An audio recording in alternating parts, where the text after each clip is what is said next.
ॐ विश्वं दर्पणदृश्यमाननगरी तुल्यन्निजान्तर्गतं पश्यन्नात्मनि मायया बहिर्वोद्भूतं यथा निद्रया यः साक्षात् कुरुते प्रबोधसमये स्वात्मानमेवाद्वयं तस्मै श्रीगुरुमूर्तये नमः इदं श्रीदक्षिणामूर्तये बीजस्यान्तरिवाङ्कुरो जगदिदं प्राङ्निर्विकल्पं पुनः मायाकल्पितदेशकालकलना वैचित्रचित्रीकृतं मायावीव विजृम्भयत्यपि महायोगी वयस्वेच्छया तस्मै श्रीगुरुमूर्तये नमः इदं श्रीदक्षिणामूर्तये तस्मै श्रीगुरुमूर्तये नमः इदं श्रीदक्षिणामूर्तये।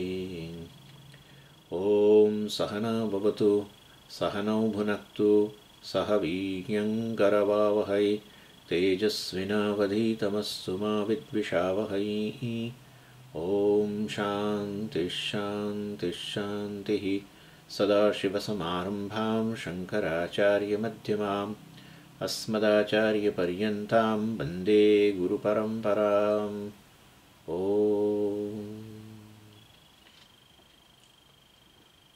138 श्लोक। नियमितमनसा अमुं त्वं स्वमात्मानम् आत्मनि अयमहमिति साक्षाद्विद्धि बुद्धिप्रसादात् जनिमरणतरङ्गापारसंसारसिन्धुं प्रतरभवकृतार्थो ब्रह्मरूपेण संस्थः। શંકરાચાર્યજી અહીંયા આ શ્લોકની અંદર હવે આત્માની જે ચર્ચા છે પૂરી કરે છે અને એમાં એ ચર્ચા પૂરી કરતાં આ જ્ઞાન આત્મજ્ઞાન જે છે એનો ફાયદો જે છે બતાવે છે અને એની અંદર આત્મજ્ઞાનનું ફળ જે છે અહીંયા કહેવામાં આવ્યું છે. એટલે અહીંયા કહે છે ત્વમ સ્વમ આત્માનું વિદ્ધિ, તમે તમારી જાતને જાણો. અહીંયા આત્માનો અર્થ ત્વમ સ્વમ આત્માનું વિદ્ધિ, અહીંયા આત્મા અર્થાત હું, અહમ.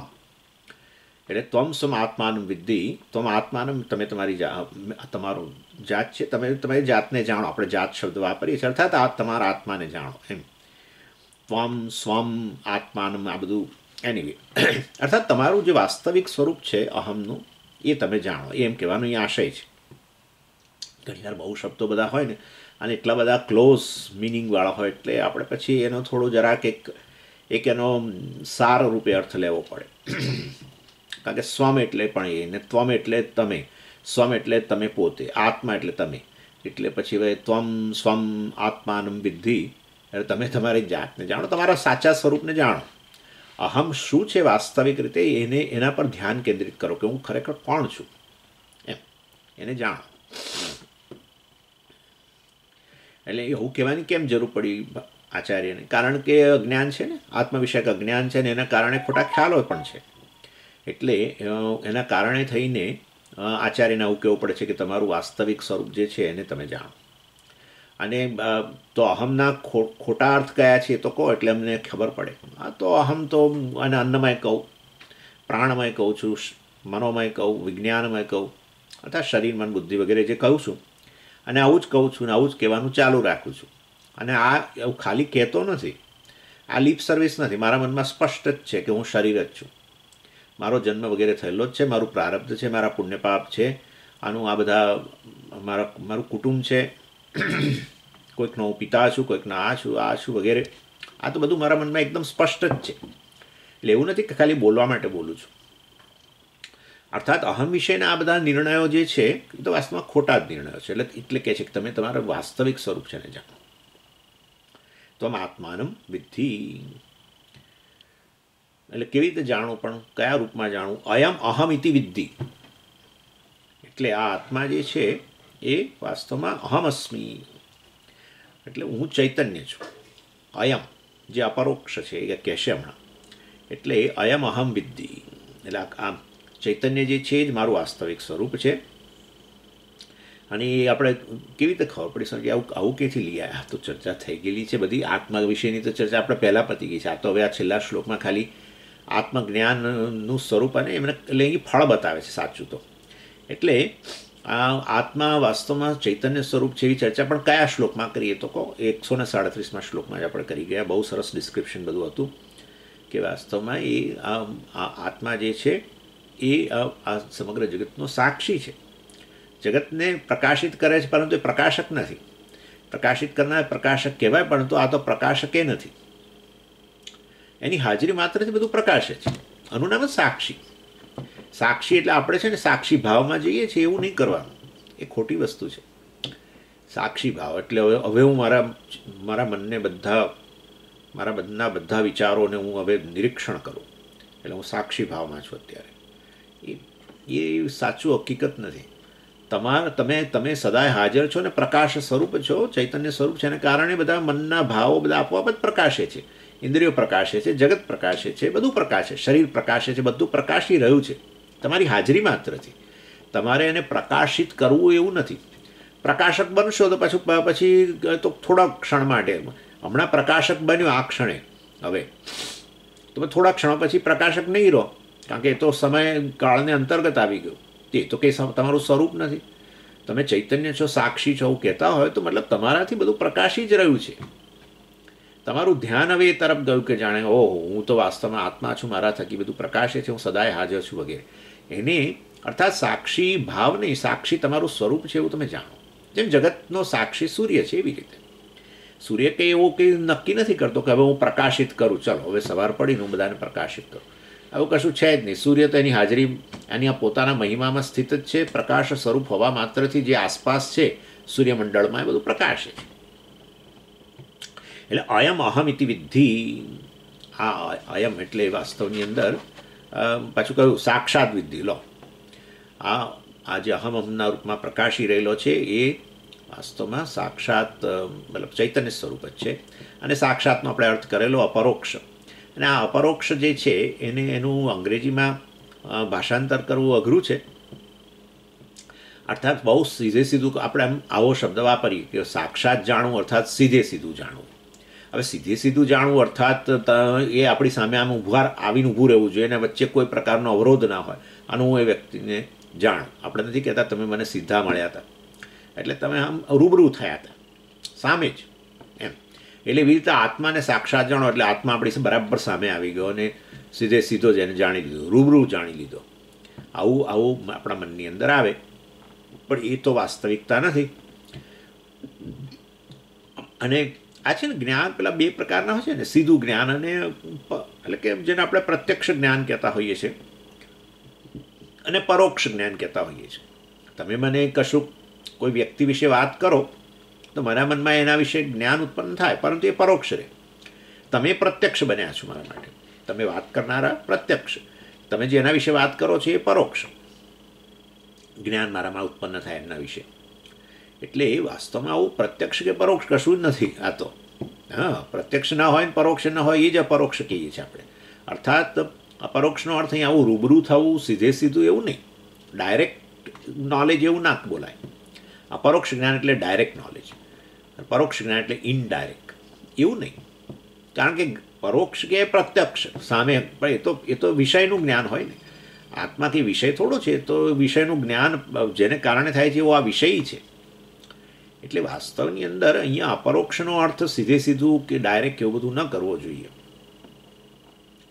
અને એટલે લોકો એટલા માટે જ આવું થતું જ હોય છે.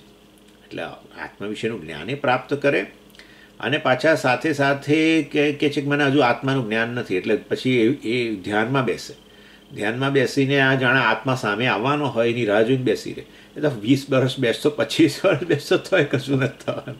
એટલે આત્મા તમારી સામે આવે આવું કદી થવાનું નથી ભાઈ. એટલે મહેરબાની કરીને આ કશું કરશો નહીં. હવે આત્મા માટે રાહ જોઈ રહ્યો છું કે એક દિવસ સ્વામીજી, રોજ તો બેસું જ છું, એક દિવસ આત્મા સામે આવી જશે. એ આવવાનો નથી ભાઈ. એ જે આ સામે આવશે ને એ અનાત્મા છે, એટલું યાદ રાખવાનું. અનાત્મા એ અનાત્મા જ રહેવાનો છે, કદી આત્મા નહીં થાય, આટલું યાદ રાખજો. એટલે આ રાહ જોનારો છે ને એ આત્મા છે. જેની રાહ જુઓ છે એ આત્મા નથી, અનાત્મા છે. એવું છે. એટલે આ લોકો રાહ જુએ છે, ધ્યાનમાં આવું કંઈક થાય. એનીવે, એટલે હંમેશા પ્રત્યક્ષ રૂબરૂ વગેરે જે કહીએ છીએ ડાયરેક્ટ, એ બધું ઓબ્જેક્ટ વિષયનું જ્ઞાન. પરંતુ અહીંયા આપણે જ્યારે કહીએ અપરોક્ષ એટલે અહીંયા તો વાસ્તવમાં એ અહમના રૂપમાં છે. અહમ હંમેશા તમારી સાથે હોય, જે વિષય હોય સામે હોય, રૂબરૂ હોય, સીધે સીધો હોય અથવા પરોક્ષ હોય, પણ એક વસ્તુ એવી હોય જે સદાય સાથે જ હોય, સદાય હાજર હોય, અને જેને માટે કદી રાહ જોવી ના પડે, એનામાં પરોક્ષ. અને એ છે હું, જેની રાહ જોઉં છું એ તું કે જે ગણો તે તું કે તે જે હોય તે એ ક્યારેક સામે હોય, ક્યારેક ના હોય, પણ હું એટલે હું તો હાજર જ છે, સદાય હાજર. અને પાછો પ્રકાશી રહ્યો છે, કશા જ્ઞાનના સાધન વગર પ્રકાશે છે, એટલે સ્વયં પ્રકાશ કહ્યો ને એને. સદાય હાજર હોવાને કારણે સ્વતઃ સિદ્ધ કહ્યો. સિદ્ધ એટલે હાજર, અસ્તિત્વ જેમ સદાય. અંગ્રેજીમાં સેલ્ફ એક્ઝિસ્ટન્ટ ને સેલ્ફ રિવીલિંગ ને એવું બધું કહે, પરંતુ સ્વપ્રકાશ અને સદાય હાજર એ અપરોક્ષ કહેવાય. એ અહીંયા સાક્ષાતનો જ છે. અયમ અહમ સાક્ષાત વિદ્ધિ એવું કહે છે. આ આત્માને અયમ અહીંયા એટલે આ એટલે જે વાસ્તવમાં આ રીતે અપરોક્ષ છે, સાક્ષાત છે, એને તમે આચાર્ય ઘણા શબ્દો વાપર્યા છે, પરંતુ આપણે અહીં એક સાર રૂપે જોવું જોઈએ. એનીવે એટલે અયમ અહમ સાક્ષાત વિદ્ધિ, અયમનો જ અર્થ આમ તો અપરોક્ષ છે, સાચું કહું તો અયમ આત્મા બ્રહ્મ, એટલે અયમ અહમ સાક્ષાત વિદ્ધિ એ વસ્તુ આપણે પણ એનો અર્થ સમાન ગણી લેવાનો. એટલે લોકો આવી રીતે મેં કહ્યું ને ધ્યાનમાં, અને એટલા માટે પાછું એવું છે, બીજો પણ એક કન્સેપ્ટ છે કે ધ્યાનમાં એ નથી પકડાતો તો આપણે આપણા મનને શાંત કરવું જોઈએ. આ બધા વિષયોમાંથી ખાલી કરી નાખીએ ને તો એ આમ પોપઅપ થાય, અંદર આમ નીકળે બહાર. એટલે ઘણા લોકો આ મનને ખાલી કરવાની પ્રક્રિયામાં પડ્યા છે, અને ઘણા લોકો ખાલી કરીને બેઠા છે અને હવે એની રાહ જોઈને બેઠા છે. બંને પ્રકારના લોકો છે. એટલે વાસ્તવની અંદર એવું નહીં ગણવાનું. આ જે રાહ જોઈને બેઠો છે ને, તમે કહો છો ને હું રાહ જોઈને બેઠો છે, એ હું પર ધ્યાન કેન્દ્રિત કરો, એ જ વાસ્તવમાં આત્મા છે. પણ હું આત્મા છું તો હું આ સચ્ચિદાનંદ આ ચૈતન્ય, હા, પણ એ તો મને ખબર નથી, એ તો ત્યારે કહીએ છીએ. અને તમે તમારી જાતને તો હું શરીર છું, મનુષ્ય છું, બધું કહીએ એ મૂકો, એ બાજુએ મૂકી દો એમ કહે છે. એ મને બાજુએ મૂકો, હું વાસ્તવની અંદર સચ્ચિત છું, હા સચ્ચિદાનંદ છું, એવું એનો અર્થ થયો સાક્ષાત. આ ઘણી વાર એટલે સાક્ષાતનો અર્થ આવો સીધો રૂબરૂ નહીં, તો પછી ઘણા લોકો કે આમ અપરોક્ષ એટલે સાક્ષાત કે અપરોક્ષ એટલે એ વાસ્તવની અંદર આમ પેલો શું જેને કહીએ આપણે ઇમિજિએટ સેલ્ફ. અપરોક્ષ અંગ્રેજીમાં બહુ મુશ્કેલી પડે છે, અંગ્રેજીમાં નથી બરાબર બધા શબ્દો, પણ એનીવે એટલે ચાલો રૂબરૂ નહીં પણ તાત્કાલિક અહમ છે, તાત્કાલિક જાણીએ છીએ એટલે સાક્ષાત કહેવાય, અપરોક્ષ કહેવાય. એવું ના ગણાય ભાઈ, કારણ કે તાત્કાલિક એટલે શું, એટલે પાછું સડનલી આપણને કહે ને, ઇમિડિયેટલી એટલે સડનલી એમ,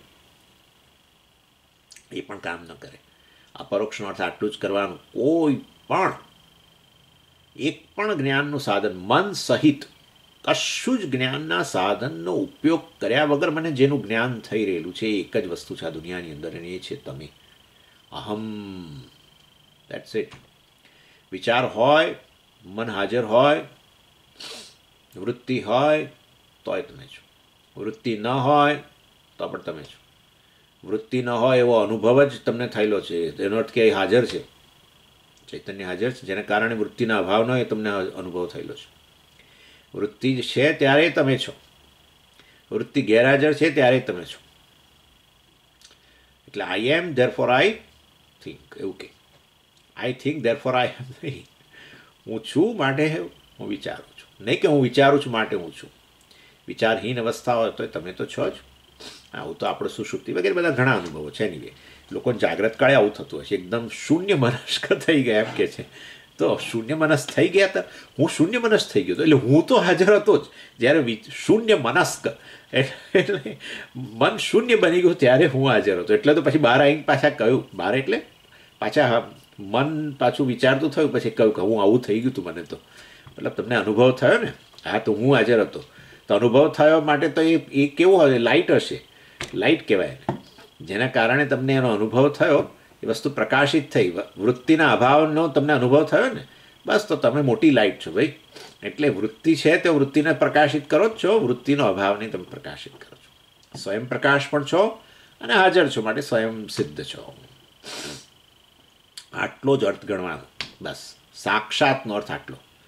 હા, સાક્ષાત એટલે સદાય હાજર, અને બાકી બધું તમારાથી પ્રકાશ છે. તમે પ્રકાશક છો જ નહીં, તમે આવા સાક્ષાત છો, એટલે સાક્ષી શબ્દ વાપરે છે. એટલે એની સાક્ષી શબ્દ આત્મા માટે વપરાય છે, એનું કારણ જ આ છે, સ્વયં પ્રકાશ. તમે સ્વયં પ્રકાશ હો ને તો બધું તમારાથી પ્રકાશ છે. તમારે પ્રકાશિત કરવા માટેનો સંકલ્પ પણ ન કરવો પડે.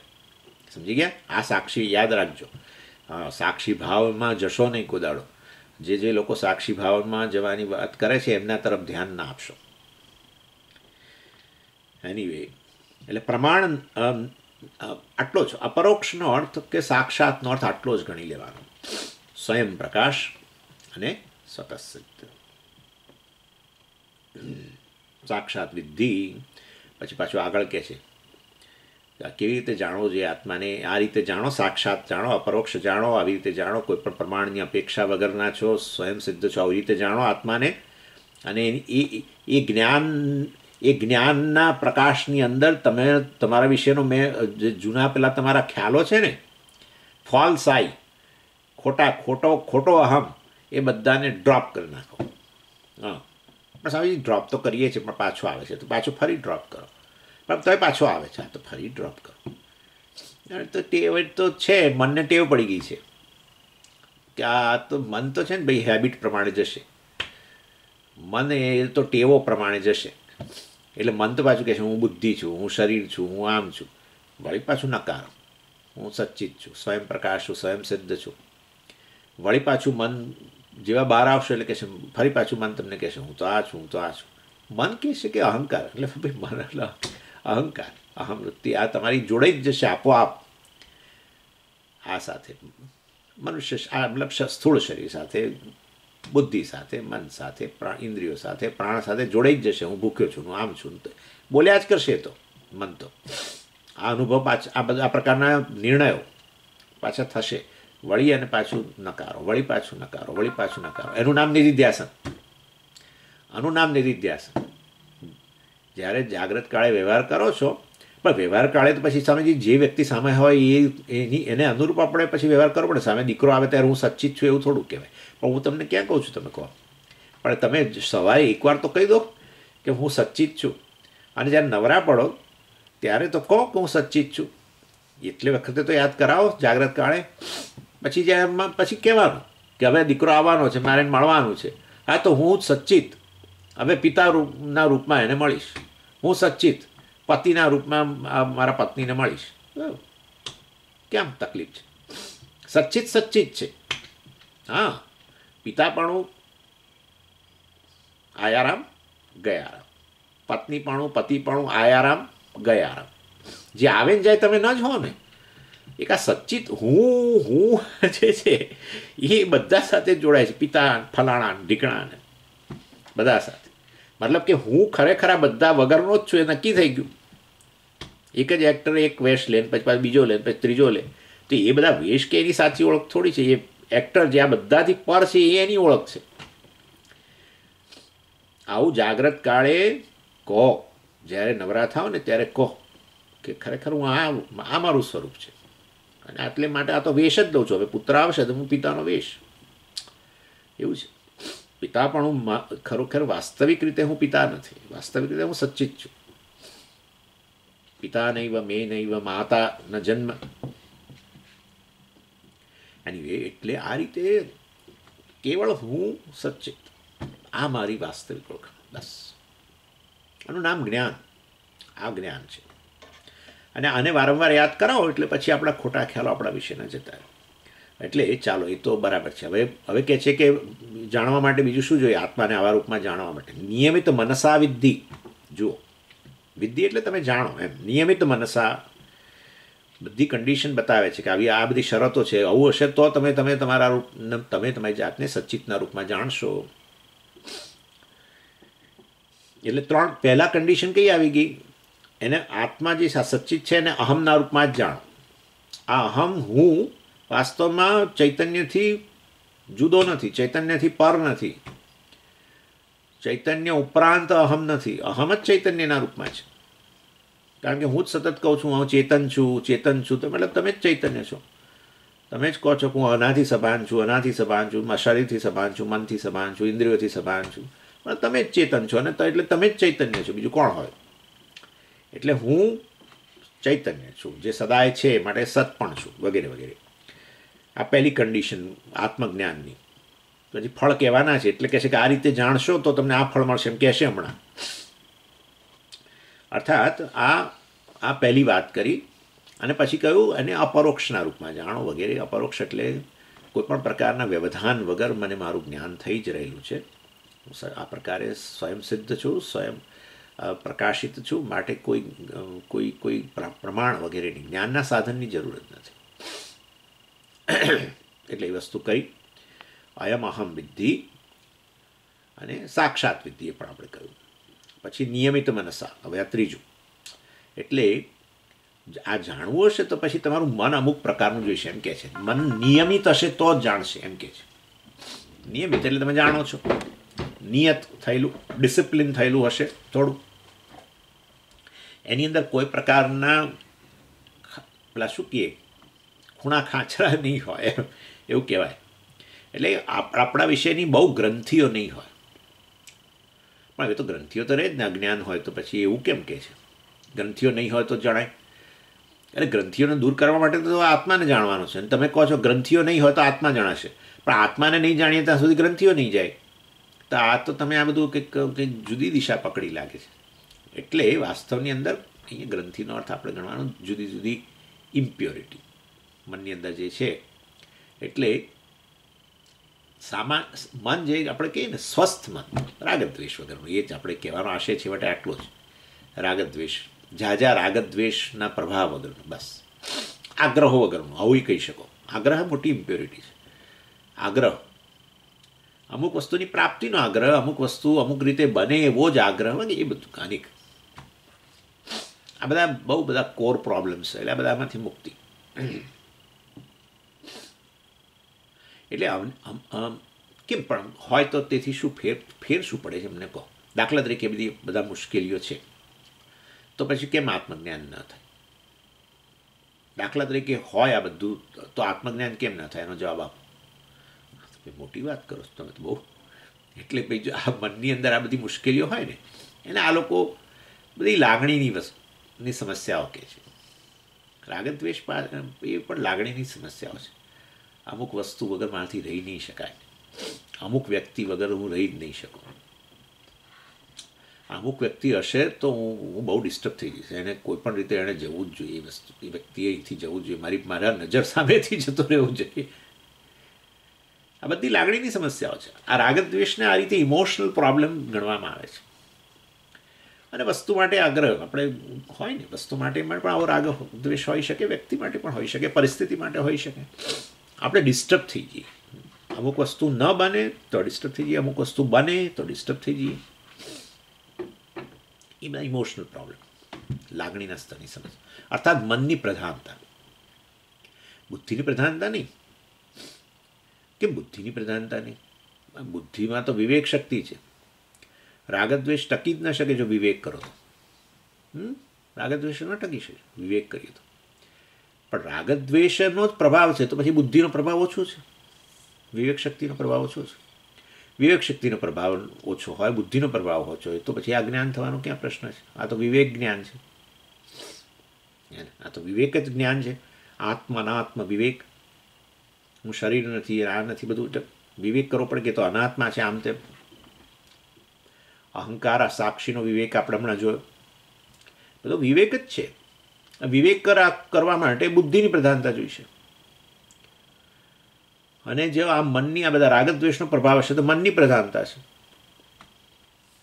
એ રાગદ્વેષ, આગ્રહો, એને કારણે મન ડિસ્ટર્બ થવું વગેરે પૂરા બધાના રાગદ્વેષ પૂરતા તો મતલબ બધા એને એ સંતોષાતા તો છે જ નહીં. આપણે જાણીએ જ છીએ આપણા પોતાના જ કેટલાક રાગદ્વેષ આપણે છોડવા જ પડ્યા છે. આ છોડવા પડ્યા છે અર્થાત એમાં આપણને મર્યાદા લાગે છે, હેલ્પલેસનેસ, એક્સક્યુઝ મી, અસહાયતા લાગે જ છે આપણને, નથી પૂરા થયા. કોઈ વ્યક્તિ આપણને ગમતી નથી, અણગમતી, પણ ચલાવવું પડે છે ને, આવું થાય છે આપણને.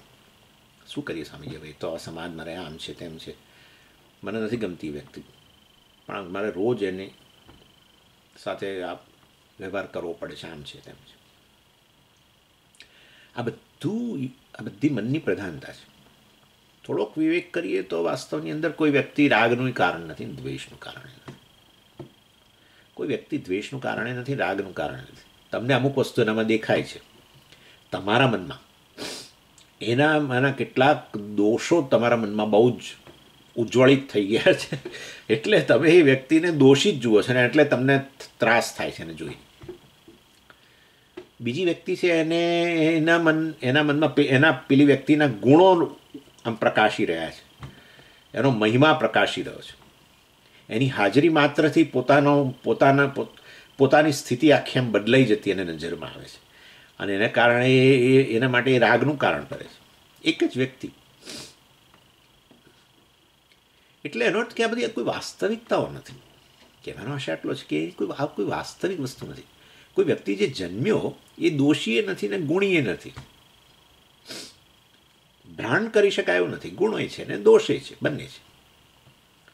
અને એટલે વાસ્તવની અંદર કોઈને રાગનું પાત્ર પણ ન બનાવી શકાય, દ્વેષનું પાત્ર પણ ન બનાવી શકાય. વ્યક્તિનું તમે જો સમગ્ર મૂલ્યાંકન કરો ને, આવું આ સાચું કહું તમને કે આપણે શું થાય છે જ્યારે વ્યક્તિની સાથે વ્યવહાર કરીએ છીએ ને, ત્યારે એના પેલા અમુક ગુણોનો થકી વ્યવહાર થતો, એટલે આપણને વ્યક્તિ માટે આકર્ષણ રહે વગેરે. પણ જો તમે એનો પાછલો ઇતિહાસ જુઓ અને તમારા જ અનુભવ એની સાથેના જુઓ ને તમે, તો તમને થશે કે આ વ્યક્તિ અમુક જગ્યાએ તો એણે મારી સાથે આમ પણ વર્તન કર્યું છે, અથવા એનામાં વિરોધાભાસ પણ જણાય. અત્યારે જે ગુણો તમને દેખાયા છે એનાથી વિરુદ્ધ દોષો તમને એના ભૂતકાળમાં દેખાયા હોય પણ અત્યારે ભૂલાઈ ગયેલા હોય. આવું થાય છે. ઇન શોર્ટ, કહેવાનો આશય મારો એવો છે કે ખરેખર તો વ્યક્તિ, કહેવું હોય તો બંને કહો, ગુણ અને દોષ વાળો છે, અથવા બહુ સાચું કહ્યું તો એનાથી એક સ્ટેપ આગળ, તો ખરેખર ગુણ દોષ એ કેવળ ખાલી સપાટી પરની વસ્તુ છે, રૂપ અને અંતર્ગત. એ ત્યાં જે ઠોસ વસ્તુ છે એ તો કેવળ આત્મા જ છે, કેવળ આત્મા. અને આત્મા સાહેબ ત્યાં આત્મા છે ને, પણ એ તમે આત્મા એટલે તમે છો ત્યાં, ઠોસ વસ્તુ, નક્કર વસ્તુ. તમને વ્યક્તિ નક્કર દેખાય છે, નક્કરતા તમે છો, અને બાકી સપાટી પરની વસ્તુ જે છે એ માયા છે. That's it. આવું છે. કોઈ પણ વસ્તુને તપાસો, એમાં બે વસ્તુ છે જગતની અંદર, બે વસ્તુ છે, એક છે માયા અને બીજું બ્રહ્મ. નામરૂપ માયા. અને નામરૂપ જેના પર ટકેલા છે, નામરૂપ જેના થકી પ્રકાશે છે, એ સચ્ચિત તમે છો. માટે જેટલો દ્વેષ એના પર કરો એટલો તમે તમારા જાત માટે દ્વેષ કરી રહ્યા છો, એવો અર્થ થયો. આમ તો આ થોડુંક એક તબક્કો આગળ છે, પણ ચાલો એ ન એ બધું ન સમજાય તો કંઈ નહીં. પણ આ રીતે જરાક સહેજ વિચાર કરીએ. આવો વિચાર કરવા માટે બુદ્ધિની પ્રધાનતા જોઈએ, મનની પ્રધાનતા ઓછી જોઈએ, રાગદ્વેષની પ્રધાનતા ઓછી જોઈએ, લાગણીઓની પ્રધાનતા ઓછી જોઈએ, વિવેક શક્તિની પ્રધાનતા જોઈએ. એટલે અહીંયા નિયમિત મનસા કહીને એમ કહેવા માગે છે કે મનને ડિસિપ્લિનમાં રાખો, અર્થાત રાગદ્વેષથી એને મુક્ત કરો. એ નહીં કરો તો પેલો બુદ્ધિ જે છે એ આપણે ના કહીએ કે અમુક વસ્તુની હાજરીને કારણે બીજી વસ્તુ એકદમ ઇનેક્ટિવ બની જાય, નિષ્ક્રિય થઈ જાય, એવું છે.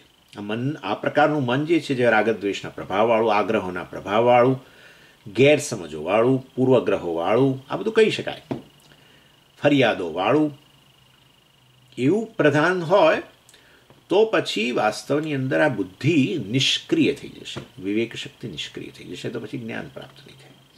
અને માટે અહીંયા કહેવામાં આવે છે કે અને એટલે કે સ્વસ્થ નહીં હોય. ઇન જનરલ જ્યારે આ પ્રકારની મનની પ્રધાનતા હોય ને બુદ્ધિની પ્રધાનતા ઓછી હોય, ત્યારે એવું મન જે છે એની, એવા મનને આપણે શું કહીએ, એવા અંતઃકરણને આપણે શું કહીએ કે અસ્વસ્થ છે, કારણ કે આપણે અસ્વસ્થ બની જ જઈએ છીએ ને. એટલે મનને સ્વસ્થ બનાવો, જેમાં વિવેક શક્તિની પ્રધાનતા છે.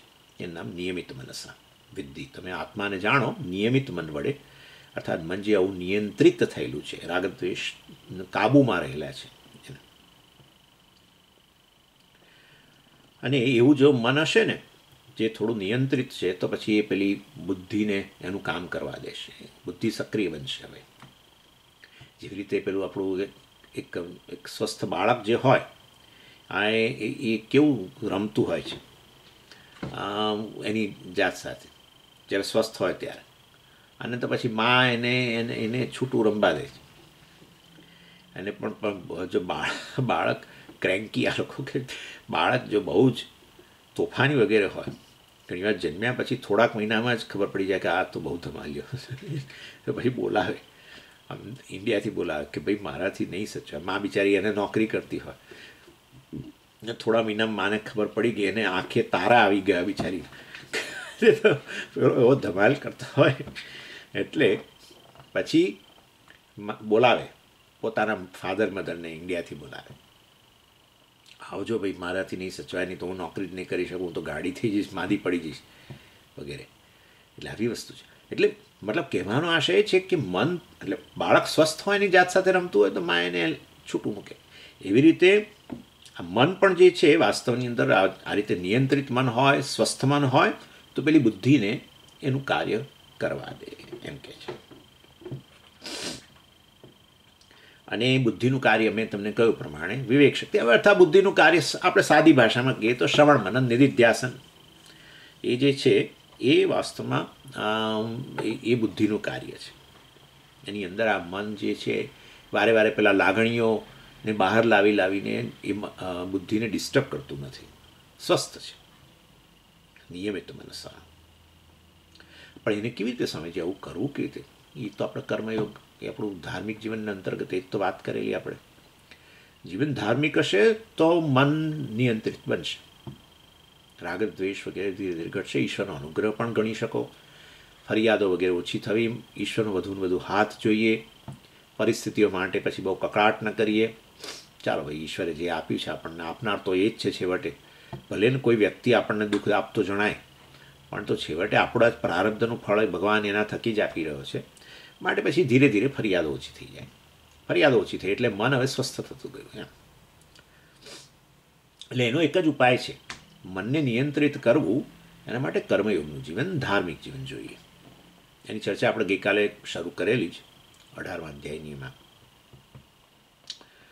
એનીવે,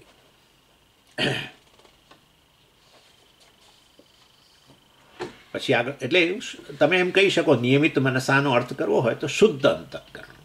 શુદ્ધ અંતઃકરણ જે છે એ કર્મયોગનું પરિણામ. એટલે એમાં પછી પેલું આવી ગયું, ભાઈ સમજ હું તો છે ને, પણ શું થાય છે મને, આ એક કિસ્સો છે, કિસ્સો કોઈના તરફ કશું નહીં. મન આપણું જો આવું લાગણીઓવાળું હોય ને તો શું થાય, તમે જોજો ઘણીવાર કે કોઈ વ્યક્તિ, અમુક એને પ્રિય વ્યક્તિ હોય ને, હોય જ રાગ છે, રાગ રહેલો છે, એટલે કોઈ પ્રિય વ્યક્તિ આવે ને તો એકદમ જ રડવા માંડે, ધ્રુસકે રડે, એને આમ ભેટીને રડવા માંડે. ઘણા વખતે મળે દાખલા કોઈ પ્રિય વ્યક્તિ, એટલે ધ્રુસકે રડે, ભેટીને રડે.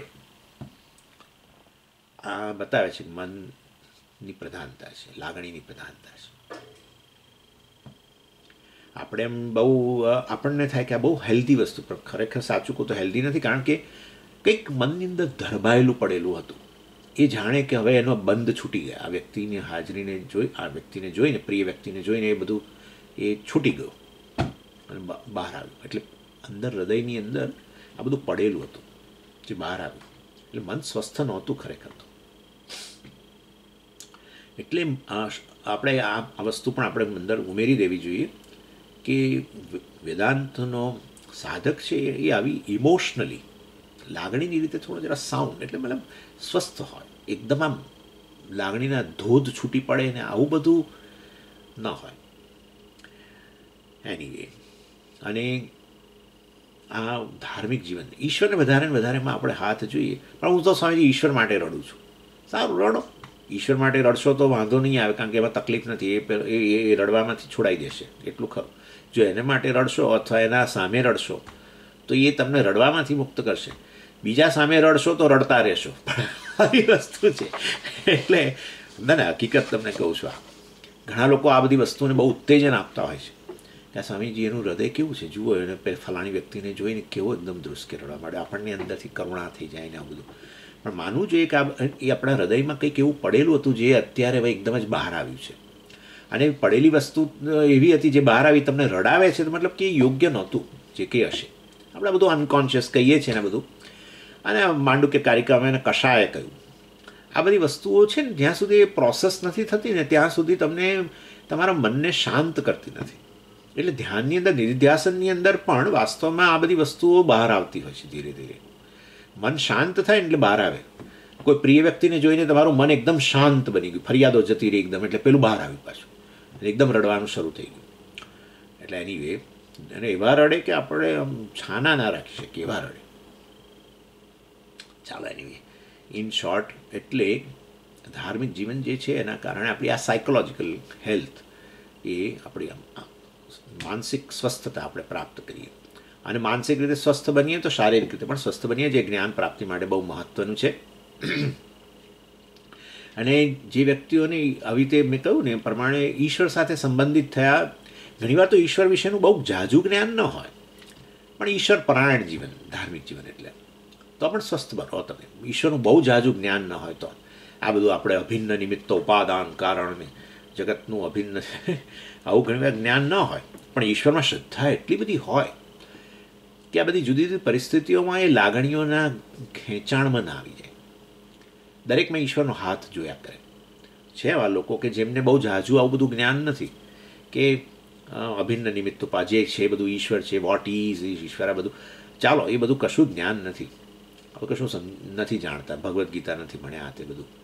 પણ ઈશ્વરમાં સંભાવ શ્રદ્ધા એવી હોય કે જે પણ જીવનમાં બને એમાં ઈશ્વરનો હાથ જુએ, અને એને કારણે લાગણીઓની સ્વસ્થતા, માનસિક સ્વસ્થતા રહે, અને એને કારણે શારીરિક સ્વસ્થતા પણ રહે, જે બહુ જરૂરી છે જ્ઞાન પ્રાપ્તિ માટે. એટલે કોઈકે કહ્યું કે મનુષ્યએ માનસિક રીતે સ્વસ્થ રહેવું હોય તો ઈશ્વર ન પણ હોય તો ઈશ્વરની કલ્પના કરી લેવી જોઈએ. If there is no God, better we invent one. આવું કહ્યું. શું ઈશ્વરની કલ્પના કરો બેન, તો બધા માનસિક રીતે સ્વસ્થ રહેશો. એમ ઈશ્વર છે જે, તો આપણે તો એ જાણે એવી વાત નથી કરતા, જે છે ઈશ્વર જ છે.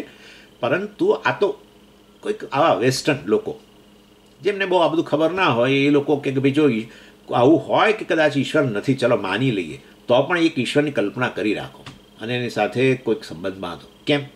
માનસિક રીતે સ્વસ્થ થઈ જશો, સાયકોલોજીકલી સાઉન્ડ બની જશો. એમ ચાલો, પણ આપણા ધર્મની અંદર તો વળી એટલું સરસ છે કે આપણે બધું આપણે ઈશ્વર સાથેનો સતત નાતો, આપણા બધા તહેવારો, આપણી સંસ્કૃતિ, બધું ઈશ્વર કેન્દ્રિત જ છે.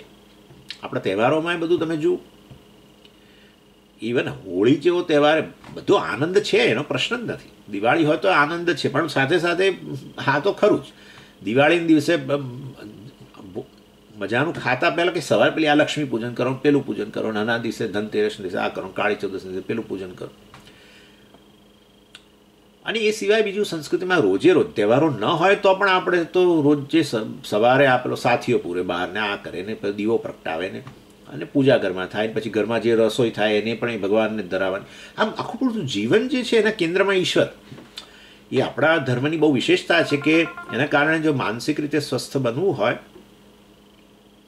આ તો એક રીડર્સ ડાયજેસ્ટમાં આવેલું, મેં કહ્યું હતું કે નથી મને ખબર નથી, પણ એ આવેલું એક તો ક્રિશ્ચિયન હતા એ વ્યક્તિ, અને માતાજી. આવું અમેરિકામાં તો બહુ જ આ વસ્તુ. અને એમના દીકરો, એમના પતિ એમને છોડી જતા રહેલા, અને દીકરો ને એક દીકરી હતા, પણ એ લોકોએ કંઈક જતા રહેલા. અને એટલે આ માતાજી પેલા આ બધા ગરડાગર જેવામાં નર્સિંગ હોમ એની અંદર રહેતા હતા, અને એમાં પડી ગયા, અને થાપામાં ફ્રેક્ચર, અને જરા ઉંમરને કારણે થોડી લાંબો સમય એમને પથારીમાં રહેવું પડે એવું હતું. તો પણ એ ડૉક્ટર જ્યારે વિઝિટ કરે ત્યારે જુએ કે ઘણા સ્વસ્થ જણાય છે. એટલે એને કારણ કે આવી પરિસ્થિતિમાં તો બધું યાદ આવે, પતિ છોડી ગયેલા યાદ આવે, જુઓ કે મારી કેવી પરિસ્થિતિમાં મને મૂકીને બધા છોડીને જતા રહ્યા છે. આખી જિંદગી માએ એણે કર્યું હશે બિચારીએ બધું આ બધા માટેના, તોય અત્યારે સ્થિતિ આ. પણ કોઈ ફરિયાદ ના કરી. નહીં તો સામાન્ય રીતે તમે સહેજ પરિચય થાય એટલે પછી તમે ફરિયાદો શરૂ કરી દો, પણ એણે કશું જ ન કર્યું અને એટલી સ્વસ્થ થઈ. અને આવી તો સૂતા રહેવા છતાંય ચાલો હરતા ફરતા હોય તમે સ્વસ્થ રહો, કારણ કે બધું તમે હરીફરી શકો છો, પણ પથારીમાં પડ્યા હો ત્યારે પછી બહુ આમ બધું મન આપણું બહુ અસ્વસ્થ રહે જરાય. પછી એક દિવસ પૂછ્યું ડૉક્ટરે એમને, તો એમણે કહ્યું કે મને જીસસમાં શ્રદ્ધા છે, અત્યારે જે પરિસ્થિતિ છે એમાં જીસસનો હાથ હું જોઉં છું. વિચારો આવું કંઈક કહ્યું.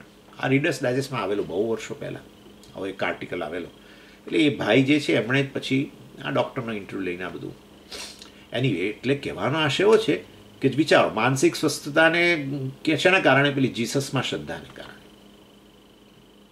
તો આપણા ધર્મમાં તો વળી બધી વસ્તુમાં આપણે ઈશ્વરને જોતા હોઈએ છીએ. એટલે એનીવે, અને એટલું જ નહીં, ઈશ્વર સાથેનો સંબંધ પણ આપણે જેવો ઈચ્છીએ એવો.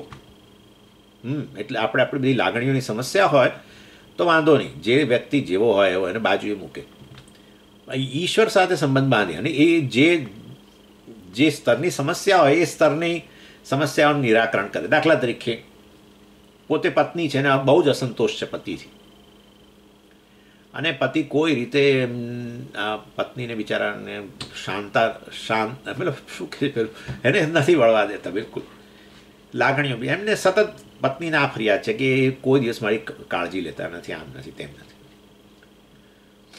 પણ એ પત્ની જ વાસ્તવમાં હવે ઈશ્વર સાથે પતિના રૂપમાં સંબંધ બાંધી શકે અને બધી પ્રોસેસ થઈ જાય, બધી મુશ્કેલીઓ. કોઈ પિતાના રૂપમાં, ઘણાના પિતા એવા હોય કે આપણને અસંતોષ રહે. કોઈક વ્યક્તિ સંતાન એવું હોય જ્યાં પિતા તરફથી અસંતોષ કે મારા પિતાજી હંમેશા કડક હતા ને આવા હતા ને કોઈ દિવસ અમારા પ્રત્યે ધ્યાન નથી આપ્યું ને એમને ધંધામાં જે આમ રહેતા હતા ને તેમ કરતા હતા. તો એ પિતાના રૂપમાં ઈશ્વરને જોઈએ. ઘણાને માનો પ્રેમ ન મળ્યો હોય, નાનપણમાં મા ગુજરી ગઈ હોય અને એમાં બીજા ઘરે ઉછર્યા હોય અથવા નવી મા આવી હોય કે જે હોય, એટલે માનો પ્રેમ ન મળ્યો હોય એને કારણે અસંતોષ રહેતો હોય હૃદયની અંદર, માનસિક રીતે સ્વસ્થ ન હોઈએ. તો એ ઈશ્વરને માના રૂપમાં જોઈએ. આ બધા છે જ ને આપણે તો, લક્ષ્મી માં કે ફલાણું સરસ્વતી, હા તે જે પણ સંતોષીમાં હોય તો સંતોષીમાં જે હોય તે ઈશ્વરને માના રૂપમાં જોવું, ઈશ્વરને પિતાના રૂપમાં જોવું. પિતાહમસ્ય જગતઃ માતા ધાતા પિતામહ. હું જ જગતની માં છું, હું જ પિતા છું, પિતામહ પણ હું જ છું. પિતાનો પિતાએ હું છું ને એના પિતાનો પિતાએ હું છું ને હું જ વડે પિતામહ છું. ભગવાને કહી દીધું 10મા અધ્યાયમાં, લગભગ યાદ નથી, પરંતુ પિતાહમસ્ય જગતઃ અહમ પિતા, આ જગતનો પિતા છું એટલે તારો તો પિતા થઈ જ ગયો. માતાએ હું છું એટલે પતિના રૂપમાં, મિત્રના રૂપમાં, મિત્રના રૂપમાં, સેવકના રૂપમાં, બધા ભક્તો. આ બધું નવધા ભક્તિમાં બહુ વર્ણન આવે છે. આ બધું બધાએ જુદી જુદી રીતે ઈશ્વર સાથે વ્યવહાર કર્યો, ઈશ્વર સાથેનો સંબંધ જુદો જુદા પ્રકારનો, પણ બધાનું કલ્યાણ થઈ ગયું. હનુમાનજીનું થઈ ગયું અને બધાનું થઈ ગયું. બધાનો સંબંધ જુદો, કોઈ સેવકના રૂપમાં અને કોઈ પિતાના રૂપમાં અને કોઈ માતાના રૂપમાં. અને એનીવે એટલે વાસ્તવમાં આપણે એ સંબંધ જે છે ને બિલકુલ આદર્શ સંબંધ કહેવાય. ઈશ્વર સાથેનો સંબંધ આદર્શ સંબંધ, કે જેમાં તમને ફરિયાદ હોય પણ એના તરફથી એને તમારા વિશે ફરિયાદ ન હોય. હા, જ્યારે બંને પક્ષે ફરિયાદો હોય ને, બંને પક્ષે ફરિયાદો હોય તો એ સંબંધ સમાજના કારણસર ટકે. પછી બહુ આ સમાજમાં ન ટકે. અહીંયા પ્રદેશની વાત કરું છું, આપણા ભારતમાં ટકે. અસંતોષ હોય તો ચાલો ને હવે આ જે છે તે કરીને ટકે. પરંતુ આઈડિયલ સંબંધ એવો કે જેમાં તમને ફરિયાદ છે, ઈશ્વર ને પતિના રૂપમાં માની, પેલી પતિ સામેની જે ફરિયાદો હતી ને બધી અહીંયા આવે. એને આ લોકો સાયકોલોજીમાં ટ્રાન્સફરન્સ કહે છે. ટ્રાન્સફરન્સ થયું, પ્રોબ્લેમનું ટ્રાન્સફર થઈ ગયા, પ્રોબ્લેમ ટ્રાન્સફર થયા. હા, પેલો બિચારો બેઠો છે અને ખરેખર એ પ્રોસેસ થાય ને એવું તમારું મન એવું સરસ થઈ જાય, બધા ખૂણા ખાંચરા બધી ગંદકી બધી જતી રહે. એટલે કે છે, એટલે પેલું મને બરાબર યાદ રહી ગયું છે કે એ જે વેસ્ટર્ન સ્કોલરે કહ્યું કે ભાઈ ભલે ઈશ્વર નથી ચાલો, પણ એક ઈશ્વરની કંઈક કલ્પના તો જરૂર કરી લો. જો તમારે સાયકોલોજીકલી સાઉન્ડ રહેવું હોય એની કલ્પના કરો ને એની સાથે સંબંધ બાંધો પછી. એટલે આઈડિયલ રિલેશનશિપ ઈશ્વર સાથેનો સંબંધ છે. બીજું, ઈશ્વર સાથેનો સંબંધ આદર્શ તો છે, પરંતુ સાચું કહું તો સંબંધ બાંધવાનો છે જ નહીં. ઈશ્વર સાથે સંબંધ બાંધવું, અરે ભાઈ તો તારે બાંધવાની જરૂર જ નથી. તું જ્યારથી જીવ છું ત્યારથી તું ઈશ્વર સાથે સંબંધિત જ છું. ક્યારથી જીવ છું? અનાદિકાળથી. તો અનાદિકાળથી ઈશ્વર સાથે સંબંધિત છું. એ સમષ્ટિ છે, તું વ્યષ્ટિ છું. વ્યષ્ટિ સમષ્ટિની બહાર કેવી રીતે હોય? વ્યષ્ટિ સમષ્ટિને અંતર્ગત જ હોય. આ તારું જે શરીર છે એ આ સમષ્ટિના અંતર્ગત છે, તારું મન સમષ્ટિના અંતર્ગત છે, તારી ઇન્દ્રિયો સમષ્ટિ અંતર્ગત છે, તારા પ્રાણ સમષ્ટિના અંતર્ગત છે. બધું ઇવન અહંકાર પણ સમષ્ટિ સાથે સંબંધિત છે. એટલે વાસ્તવની અંદર ઈશ્વરથી વિખૂટા તો છો જ નહીં તમે. એટલે ખાલી સંબંધ તો રહેલો જ છે, મૂળભૂત સંબંધ છે. પ્રત્યેક જન્મમાં માતા પિતા બદલાય, પતિ પત્ની બધું બદલાય. અને એ તો જન્મમાં કે કોઈ જન્મથી થોડો પતિ હોય છે અને પત્ની હોય છે, એ તો 25-30 વર્ષે, અને વળી પાછા 25-30 વર્ષ જોડે રહ્યા ને પછી એક વ્યક્તિ જાય ને બધો સંબંધ પૂરો થઈ જાય. પરંતુ જન્મથી જન્મ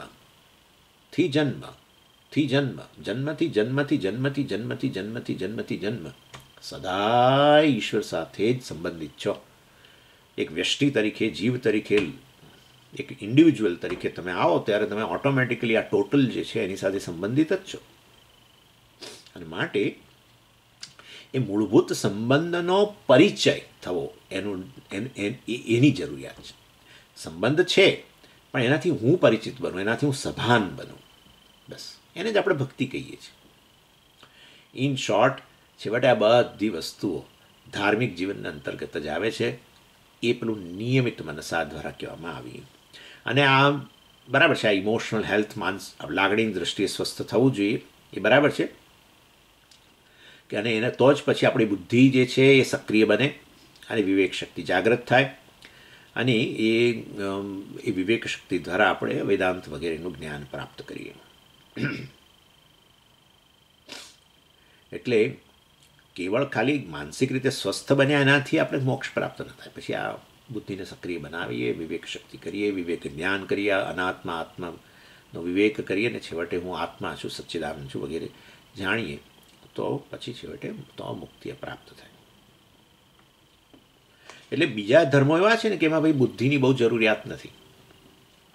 પણ આપણો ધર્મ જે છે આમ વૈદિક ધર્મ, એની અંદર તો આ રીતે માનસિક રીતે સ્વસ્થ બનવું, અને પછી બીજો તબક્કો છે બુદ્ધિને સક્રિય કરવી, વિવેક શક્તિને સક્રિય કરવી, અને એનો બરાબર ઉપયોગ કરી અને પછી આપણે મોક્ષ પ્રાપ્ત કરીએ. એ વસ્તુ આચાર્ય કહે છે બુદ્ધિ પ્રસાદાત. નિયમિત મનસા વિદ્ધિ, એટલે મનને નિયમિત કરો અને પછી બુદ્ધિનો પ્રસાદ પ્રાપ્ત કરો. અર્થાત આ બુદ્ધિના અનુગ્રહથી કારણે, બુદ્ધિ મતલબ કે આ પ્રકારની આપણી તર્ક કરવાની ક્ષમતા, અર્થાત કે હું કેવી રીતે આત્મા છું, કેવી રીતે અનાત્મા છું, આ બધું બુદ્ધિના અંતર્ગત આવી ગયું. વિવેક જ્ઞાન કરવું, વિવેક કરશો એટલે તરત જ બુદ્ધિ પ્રશ્ન કરશે, કેમ હું આ અનાત્મા કેમ છે, હું આત્મા કેમ છું, વગેરે વગેરે. અને ત્યારે તમારે આ વસ્તુ સમજાવવી પડે બુદ્ધિને કે આ અનાત્મા છે, જડ વસ્તુ છે, આ એ અનુભવનો વિષય છે, એ આયારામ ગયારામ છે, વગેરે વગેરે. આ બધું એ જે ગુણો ધરાવે છે જે મારા જ્ઞાનનો વિષય બને છે, માટે એ તો અનાત્મા કહેવાય. શરીર મારા જ્ઞાનનો વિષય બને છે, શરીર જડ છે, શરીર આવે છે જાય છે, મતલબ જન્મ મરણને અધીન છે, વગેરે. આ બધું કહો. અને આત્મા જે છે વાસ્તવમાં જેના થકી આ શરીરનો અનુભવ થાય છે. આ રીતે આપણે જે કર્યું એ બધી વસ્તુઓ, મતલબ ખાલી વિવેક શક્તિ એટલે આવી, એટલે આ બધી વસ્તુ અંદર ઇન્ક્લુડ થઈ ગઈ. તર્ક શક્તિ થોડી બુદ્ધિમાં બેસાડવાનું છે ને આ વસ્તુ. એમણે જોઈએ છે આપણે બુદ્ધિ જે છે વાસ્તવની અંદર એ ખરેખર જ્ઞાન પ્રાપ્તિનો આશ્રય છે. જ્ઞાન કોઈ જગ્યાએ નથી થતું, કોઈ હાર્ટમાં જ્ઞાન નથી થતું, ને કિડનીમાં જ્ઞાન નથી થતું, ને કોઈ જગ્યાએ સ્થૂળ શરીરમાં જ્ઞાન નથી થતું, કારણ શરીરમાં જ્ઞાન નથી થતું. એ જોવાના છીએ. ઇન શોર્ટ એનીવે, એટલે બુદ્ધિ પ્રસાદાત, એટલે બુદ્ધિ અર્થાત આ પ્રકારની આપણી તર્કશક્તિ વગેરે જે શાસ્ત્રમાં કહ્યું હું આત્મા છું અને આવા અનાત્મા છે વગેરે, જગત અનાત્મા છે, આ બધી વસ્તુઓ બુદ્ધિમાં બેસાડવા માટે બુદ્ધિમાં અમુક શક્તિ હોવી જોઈએ, આવી તર્ક શક્તિ વગેરે હોવી જોઈએ, એને બુદ્ધિનો પ્રસાદ કહી શકાય. અને એમાં 3 વસ્તુ ગણવામાં આવે છે કે બુદ્ધિ જો આવું 3 વસ્તુ ધરાવતી હોય ને તો જરૂર એ બુદ્ધિનો અનુગ્રહ છે એવું માનો તો આ જ્ઞાન વિવેક જ્ઞાન જરૂર થશે. આત્મજ્ઞાન શું તો કે જુઓ, પદ જ્ઞાન હોવું જોઈએ. જ્ઞાનનું આશ્રય સ્થાન તો બુદ્ધિ જ છે, એની અંદર પદ જ્ઞાન જોઈએ. પદ જ્ઞાન એટલે શું? વ્યાકરણનું જ્ઞાન જોઈએ. તો એનો થયો કે મને વ્યાકરણ નહીં ભણીએ તમને જ્ઞાન નહીં થાય, તો એવું આશય નથી. મને હમણાં વાત તો કરવા દો, પછી તમારે જે બોલવું હોય પછી કહેજો ક્લાસ પતે એટલે પદશાસ્ત્રનું જ્ઞાન જોઈએ. બુદ્ધિ આવી રીતે અમુક વસ્તુઓથી તૈયાર જોઈએ. જ્યારે વિવેક શક્તિ કરી રહ્યા છો, શાસ્ત્રનું શ્રવણ કરી રહ્યા છો અને જ્ઞાન બુદ્ધિમાં જન્મવાનું છે, ત્યારે બુદ્ધિમાં આ 3 વસ્તુ હોવી જોઈએ. પદશાસ્ત્રનું જ્ઞાન હોવું જોઈએ, વ્યાકરણ શાસ્ત્રનું જ્ઞાન, ભાષાનું જ્ઞાન. ઇન શોર્ટ, હું ઈચ્છું કે ન ઈચ્છું, આ તો સંસ્કૃત તો આયા જ કરવાનું છે. આવ્યા જ કરે, કારણ કે શાસ્ત્ર ભણીએ, આપણે શાસ્ત્ર ભણતા હોઈએ તો હવે શાસ્ત્ર તો અંગ્રેજીમાં છે જ નહીં, અને અંગ્રેજીમાં જે શાસ્ત્ર હોય કદી લેવું નહીં, કારણ કે એ તો ખાલી ટ્રાન્સલેશન છે અને ટ્રાન્સલેશનનો કોઈ અર્થ જ નથી. જોઈ લેજો, તમે ભગવદ્ ગીતાના શ્લોક લો અને એનું ટ્રાન્સલેશન કોઈ અંગ્રેજી ગુજરાતી જે તમારે જોઈતું હોય એ કાઢજો અને બેસજો તમે, અને આખી ભગવદ્ ગીતાના 700 શ્લોકનું ટ્રાન્સલેશન વાંચી જજો. તમને થશે કે આમાં કશું મળ્યું જ નહીં, કશું જ નહીં મળે. ઇન શોર્ટ, એટલે શાસ્ત્ર જે છે એ આપણે એ શાસ્ત્રની ભાષાથી પરિચિતતા આપણે જોઈએ. હંમેશા જે વસ્તુથી પરિચિત થવું હોય ને તો ત્યાંની ભાષા આપણે જરા થોડી આવડવી જોઈએ. જે ક્ષેત્રમાં જઈએ ત્યાં એ ક્ષેત્રમાં જે ભાષા પ્રસિદ્ધ હોય એ પ્રસિદ્ધ ભાષા જો આપણને આવડતી હોય તો આપણને પરિચિતતા લાગે, એવું છે. એટલે શાસ્ત્રની ભાષા આ તો ખાલી સમજાવવા માટે છે, તમારું વ્યાકરણ ભણવું એવું નથી. તો અમે અમારી રીતે બધું ગોઠવી દઈએ છીએ એટલે એની ચિંતા નથી. પણ આ તો તમને કહું છું કે આ બુદ્ધિનો પ્રસાદ એટલે આ બધું ગણવું પડે, જેમાં જ્ઞાન રહેલું છે અમુક પ્રકારનું જે તૈયાર છે વેદાંતનું જ્ઞાન પ્રાપ્ત કરવા માટે. એમાં પહેલું તો આપણું માનસિક સ્વસ્થતા તો જોઈ લીધું, રાગદ્વેષની, પણ આ બીજું બુદ્ધિ પ્રસાદાત, નિયમિત મનસાએ કહ્યું અને પાછું બુદ્ધિ પ્રસાદાતે કહ્યું, એટલે આપણે આ રીતે અર્થ કરીએ છીએ. એટલે પદશાસ્ત્રનું જ્ઞાન, વ્યાકરણશાસ્ત્રનું જ્ઞાન. બીજું મીમાંસા, વેદના વાક્યો બધા જે છે એ વેદના વાક્યોનું કેવી રીતે અર્થઘટન કરવું એ પણ આપણને ખબર હોવું જોઈએ. એ તો બધું આચાર્ય કરે જ છે, અને આચાર્ય તમને કહે તો તમને સમજાવવું જોઈએ. આચાર્ય તમને જ્યારે વ્યાકરણ શાસ્ત્રની દ્રષ્ટિએ કોઈ વસ્તુ સમજાવે તો તમને સમજ પડવી જોઈએ કે એ વખતે એવું ન થાય કે આ શું, આ ચલો આપણે કામનું હશે, આ શું બોલી ગયા, પ્રથમ પુરુષ એક વચન ને આ બધું શું બોલે છે, નપુંસકલિંગ પ્રથમ પુરુષ એક વચન, આ શું નપુંસકલિંગ ને એટલે શું, ને પ્રથમ પુરુષ એટલે શું, એક વચન એટલે શું. એનીવે, અને ત્રીજી વસ્તુ છે તર્કશાસ્ત્રનું જ્ઞાન જોઈએ. આપણી બુદ્ધિ તર્કની દ્રષ્ટિએ પણ તૈયાર જોઈએ, મતલબ એ રીતે વસ્તુને સમજવા માટે તૈયાર જોઈએ. ચાલો, એટલે આવી બુદ્ધિશક્તિ, આવી બુદ્ધિ જે ધરાવતું હોય અને જે પાછું આવું ઇમોશનલી સાઉન્ડ માઇન્ડ ધરાવતું હોય એ જરૂર આત્માને જાણી શકે. અને ક્યાં જાણવાનું છે આત્માને? ચાલો હવે એ વાત કરો. આત્મની એટલે આત્મામાં જાણવાનો છે, આત્મામાં આત્માને જાણવાનો છે. તમારામાં કોઈ ઠેકાણો નથી. આત્મની, હા, આત્મના આત્માનમ આત્મની વિજાનાતી. ભગવાને એવા શબ્દો વાપરે છે બહુ. ઉદ્ધરેત આત્મના આત્માનમ આત્મની. શું છે આ બધું? એટલે પછી આપણે કહીએ કે ભાઈ આત્મની એટલે બુદ્ધિમાં આ વસ્તુ જ્ઞાન બુદ્ધિમાં જ પ્રાપ્ત થાય. અનફોર્ચ્યુનેટલી કે ફોર્ચ્યુનેટલી આ બુદ્ધિ જ્ઞાનનો આશ્રય છે. જ્ઞાન ત્યાં જ જન્મે. સ્થૂળ શરીરમાં જ્ઞાન ન થાય, સ્થૂળ શરીરમાં જ્ઞાન ન થાય, કારણ શરીરમાં જ્ઞાન ન થાય. કારણ શરીરમાં તો અજ્ઞાન છે, એ તો અજ્ઞાન ઉપાધિ છે કારણ શરીર એટલે. અને આ બધો પેલો સ્ટોરેજ આપણું આપણે બધું કમાયા છીએ ને આટલા બધા જન્મોમાં, એ બધું ત્યાં પડેલું છે. બધું કમાયેલું, આપણી બધી કમાણી, એ બધું લોકર એમાં બધું પડેલું છે. કમાણી બધી વાસનાઓ, અનેક જન્મોના કર્મોને એ બધું ત્યાં પડેલું છે. અને અજ્ઞાન, એના કારણે તો આત્માનું અજ્ઞાન છે. આત્મા હવે અજ્ઞાન ઉપાધિવાળો આત્મા એને જ જીવ કહીએ છીએ. ચાલો, એની વે એટલે ઇન શોર્ટ કારણ શરીરમાં જ્ઞાન ન થાય, સ્થૂળ શરીરમાં જ્ઞાન ન થાય, તો જ્ઞાન ક્યાં થાય? સૂક્ષ્મ શરીરમાં થાય. સૂક્ષ્મ શરીરમાં તો બધું બહુ છે, બોલો એમાં ક્યાં જ્ઞાન થાય? એમ બુદ્ધિમાં જ જ્ઞાન થાય. તો પછી આ બીજા બધું સૂક્ષ્મ શરીરમાં ઇન્દ્રિયોને બધું શું, એ બધું શું કહેવાય? એ જ્ઞાનના આશ્રય ન કહેવાય. તો શું કહેવાય? જ્ઞાનના સાધન કહેવાય. જ્ઞાનના સાધનો છે. જ્ઞાન અહીંયા ના જન્મે, જ્ઞાન અહીંયા છે. ઇધર જ્ઞાનનું સાધન વાપરો, જ્ઞાન ઉત્પન્ન થાય. પણ ક્યાં ઉત્પન્ન થાય? જ્ઞાનનો આશ્રય બુદ્ધિ, જ્ઞાનના સાધનો ઇન્દ્રિયો. જરૂર. એટલે આ રીતે અહીંયા કહેવામાં આવે છે. અને મતલબ બુદ્ધિની આવશ્યકતા, જ્ઞાન માટે બુદ્ધિની આવશ્યકતા જરૂરી છે. બુદ્ધિ જોઈએ. અને કેવી બુદ્ધિ એ જોઈ ગયા. જેમાં આ પ્રકારનું વ્યાકરણ શાસ્ત્ર ફલાણું વગેરે જ્ઞાન પ્રાપ્તિને અનુકૂળ બીજા શાસ્ત્રો જે છે એનું જ્ઞાન ધરાવતી બુદ્ધિની અંદર જ્ઞાન જરૂર ઉત્પન્ન થાય. જ્યારે શાસ્ત્રનું શ્રવણ વગેરે કરો ત્યારે વાસ્તવની અંદર આ જરૂર જ્ઞાન ઉત્પન્ન થાય. એટલે એનો અર્થ કે આત્માને જાણવા અત્યારે છે આ બધા આ આત્માને જાણવા માટે આ બુદ્ધિથી પણ બુદ્ધિથી પર છે આત્મા, અને માટે બુદ્ધિથી પણ પર થઈ જાવના એવું બધું કંઈક ચાલે છે. બિયોન્ડ ધ ઇન્ટેલેક્ટ જ્ઞાન તે ના થાય. બુદ્ધિનો જ્ઞાન મોક્ષ માટે જ્ઞાન જોઈએ. જ્ઞાનનો આશ્રય કેવળ બુદ્ધિ છે. માટે બુદ્ધિથી પર થઈ જાવના આ બધી વસ્તુઓ જે છે એ એવું થવાથી કંઈ જ્ઞાન ઉત્પન્ન ન થાય. અને એટલા માટે જ આપણે નિર્વિકલ્પ સમાધિને ના પાડીએ. નિર્વિકલ્પ સમાધિમાં જ્ઞાન ન થાય. એ નિર્વિકલ્પ સમાધિ તમને રાહત આપે અને તમારે આ કુટુંબમાં લોકોને આ રાહત આપે, બધાને રાહત આપે. તમે નિર્વિકલ્પ સમાધિમાં હોવ તો બીજાઓને રાહત થાય અને તમને રાહત થાય. કારણ કે તમે સમાધિમાં ગયા પહેલાં બોલ બોલ બોલ બોલ બોલ બોલ કરતા આપણને ત્રાસ થતો હતો કે હવે એમના રૂમમાં જઈને બેસે અને શાંતિથી ધ્યાન કરે તો સારું. અને ગયા અને પેલા બધા લોકોને એટલી રાહત થઈ ગઈ કે હાશ, અને તમને રાહત થાય. સમાધિમાં જાઓ બધું. કારણ કે કેમ નિર્વિકલ્પ સમાધિમાં જ્ઞાન કેમ ના થાય?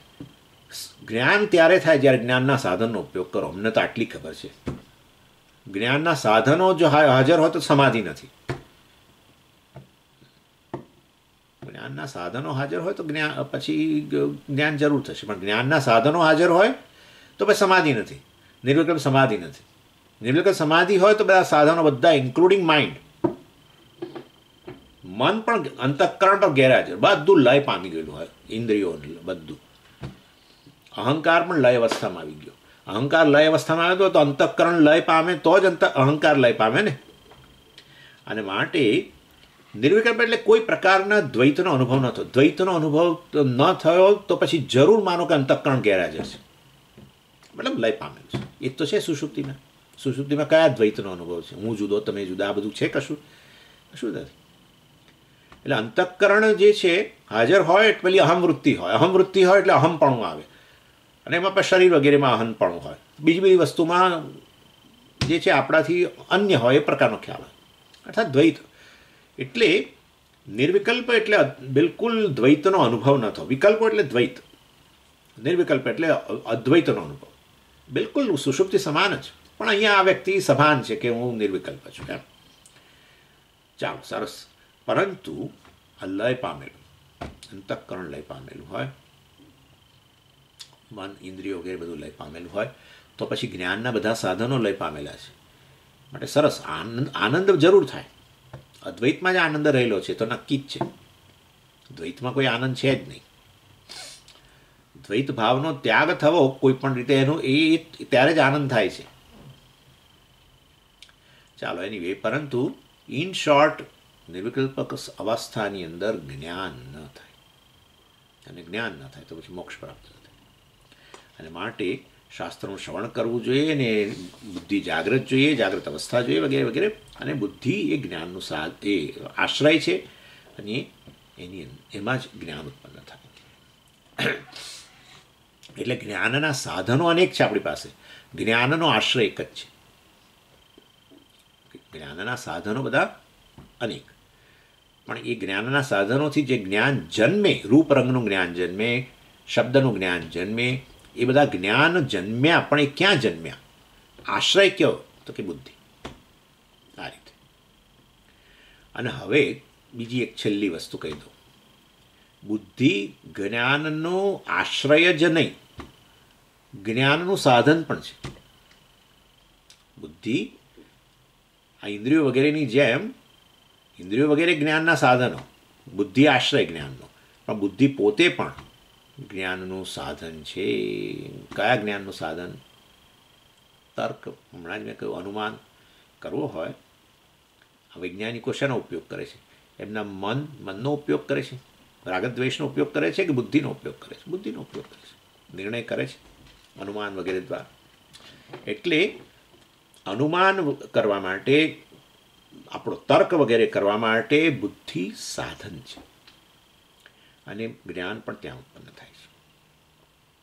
ચાલો, આટલું પૂરતું છે આજના દિવસ માટે, એટલે પછી આગળ જોઈશું. ઓમ પૂર્ણમદ પૂર્ણમિદમ પૂર્ણાત પૂર્ણમુદચ્યતે પૂર્ણસ્ય પૂર્ણમાદાય પૂર્ણમેવાવશિષ્યતે. ઓમ શાંતિ શાંતિ શાંતિ. હરિ ઓમ. શ્રી ગુરુભ્યો નમઃ. હરિ ઓમ.